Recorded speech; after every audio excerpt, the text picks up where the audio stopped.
नमस्कार दोस्तों देश में कई ऐतिहासिक स्थान हैं जिनसे जुड़े राज सदियों से अनसुलझे हैं। ये रहस्य ऐसे हैं जिन्हें जितना सुलझाने की कोशिश की जाती है वह उतना ही उलझता चला जाता है। आपको यह बात तो पता ही होगी कि जिन स्थानों को पारलौकिक ताकतें अपने कब्जे में ले लेती है उन स्थानों पर बसने वाले लोग या तो स्वयं उस स्थान को छोड़कर चले जाते हैं और अगर नहीं जाते तो उन्हें अपनी जान से हाथ धोना पड़ता है। यूं तो हम सभी ने कभी न कभी भूत प्रेत पिशाचों से जुड़ी कहानियों को पढ़ा या सुना होगा। हो सकता है कुछ ने ऐसी पारलौकिक शक्तियों का सामना भी किया हो, लेकिन जो कहानी हम यहाँ आपको सुनाने जा रहे हैं वह थोड़ी अविश्वसनीय जरूर है, लेकिन स्थानीय लोगों के लिए यह एक बेहद खौफनाक सच है जिसका सामना उन्हें अक्सर या कहें शायद रोज ही करना पड़ता है। मरने के बाद भी जिंदा है वो। अगर हम बात करें दुनिया के भूतिया जगहों की तो राजस्थान के जैसलमेर जिले के कुलधरा गांव का नाम सबसे पहले सामने आता है। कुलधरा जैसलमेर से 15 किलोमीटर दूरी पर स्थित एक गांव अपनी दहशत के लिए आसपास कुख्यात बन गया है। यह ऐसा गांव है जो रातों रात वीरान हो गया था। सदियों से लोग आज तक इस राज को समझ नहीं पाए कि आखिर इस गांव के वीरान होने का राज क्या था। अनसुलझे राज वाले गांव को लोगों ने भूतिया गांव का नाम दिया है। ऐसा ही एक राज कुलधरा में दफन है। ऐसा माना जाता है कि पालीवाल ब्राह्मण समाज के लोगों ने सरस्वती नदी के किनारे इस गांव को बसाया था।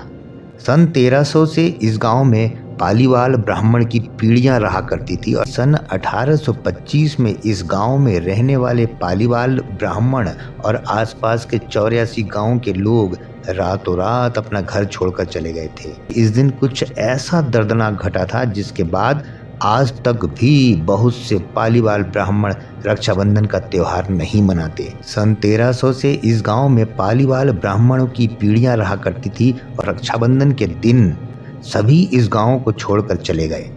लोग कहते हैं उस गांव में भूतों और आत्माओं का डेरा है। कहा तो यह भी जाता है कि उस गांव में फैली दहशत के पीछे जो कहानी है वह उससे भी ज्यादा भयानक और खतरनाक है। जो भी उस गांव में आता है वह अकाल मौत का शिकार बन जाता है। यहाँ कोई भी इंसान रात को भटकने से भी डरता है। इतने सालों बाद भी यहाँ पर किसी भी इंसान की बसाहट नहीं है। इस वजह से यहाँ पर बने घर और मंदिर सभी वीरान खंडरों में तब्दील होते जा रहे हैं। इस कुलधरा गांव में दिन में तो हजारों पर्यटक देखने के लिए घूमने फिरने आते हैं, लेकिन शाम होते ही यह कुलधरा गांव वीरान हो जाता है। स्थानीय लोगों का मानना है कि यह एक श्रापित गांव है। यहाँ पर अब भूतों का निवास है जो रात को यहाँ पर रुकने वाले को यहाँ रहने नहीं देते। इसी कारण यह गांव खाली है।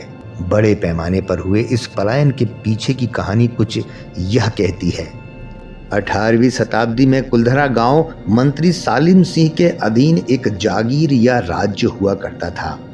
सालिम सिंह के बारे में बताया जाता है कि वह बहुत ही क्रूर था और लोगों का उत्पीड़न करता था। लोगों के साथ विश्वासघात भी किया करता था। अतिरिक्त कर वसूली से यहाँ के ग्रामीणों को परेशान किया करता था। जैसलमेर के दीवान सलीम सिंह को कुलधरा समेत 84 गांव के मुखिया की बेटी से प्यार हो गया था। इसके बाद उसने गांव वालों को धमकी दी कि अगर उन्होंने इस बात का विरोध करने की कोशिश की या रास्ते में आए तो वो ज्यादा कर वसूल करेगा। ऐसे हालातों में गांव के मुखिया ने उस स्थान को छोड़कर जाने का निश्चय कर लिया। गांव के प्रधान ने अपने गांव वालों की जान बचाने के साथ साथ अपनी बेटी की इज्जत बचाने के लिए मुखिया सहित पूरा गांव रातों रात गांव छोड़कर चले गए। मुखिया और उसके परिवार के जाने के बाद गांव के बहुत से लोग धीरे धीरे करके बीमार पड़ने लगे या फिर अकारण ही मृत्यु के ग्रास बनते गए। इस घटना के बाद कुलधरा और आसपास के 84 गांव के लोगों ने अपना अपना घर छोड़ दिया। तब से लेकर अब तक कोई भी उस गांव में बसने की हिम्मत नहीं जुटा पाया है।